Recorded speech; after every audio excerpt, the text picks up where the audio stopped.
ప్రభు నామమున మీ అందరికీ వందనాలు. ఈ దినము దేవుని యొక్క వాక్యము వాగ్దానము.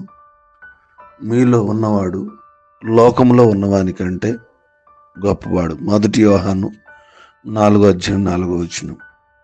ప్రియమైన దేవుని బిడ్డలారా, స్నేహితులారా, ఈ వాక్యం మనకు ధైర్యం మరియు విజయాన్ని కలిగించేటువంటి వాగ్దానం. మనం దేవుని సంతానం కాబట్టి ఆయన శక్తి మనలో నివసించుతున్నది. ప్రపంచం ఎంత శక్తివంతంగా కనబడినా, శత్రువు ఎంత బలంగా ఉన్నా, దేవుడు మనలో ఉన్నందున మనము వారిని జయించగలం. ఆయన సన్నిధి మనకు రక్షణనిస్తుంది, శాంతినిస్తుంది, విజయాన్ని ఇస్తుంది. ప్రియ స్నేహితులారా, మనకున్న వాగ్దానం నీలో నివసించే నా శక్తి నీకు విజయాన్ని ఇస్తుందని దేవుని యొక్క వాక్యం సెలవిస్తుంది.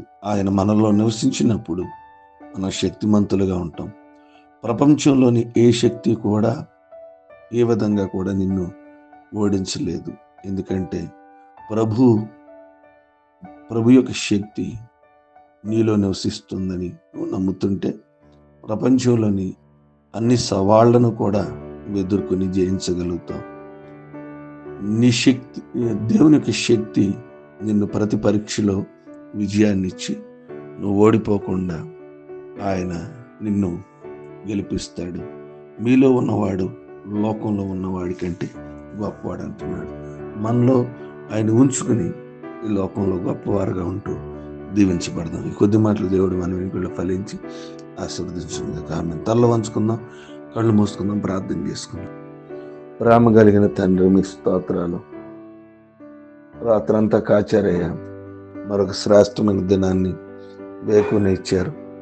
ఈ ఉదయాన్నే లేచి మిమ్మల్ని స్తుతించి ఆరాధించగలుగుతున్నామంటే కేవలం అది మీ కృప.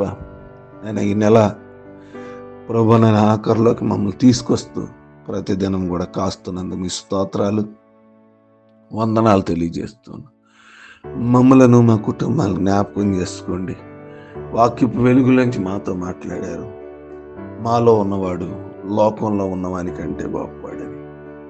సాతాను ఎంత బలంగా ఉన్నా దానికంటే మీరు బలవంతులని, ప్రభానైనా నేను మీతో ఉన్నాను, భయపడొద్దని, ధైర్యంగా ఉండమని ప్రతి కుటుంబంతో, ప్రతి బిడ్డతో మాట్లాడి వారి జీవితంలో ఎన్నో బలహీనతలు ఉన్నప్పుడు దాన్ని బలపరిచి నేను అవన్నీ శక్తిమంతులుగా మారుస్తూ వాక్యపు వెలుగు నుంచి దర్శిస్తున్నాను. మీ స్తోత్రం.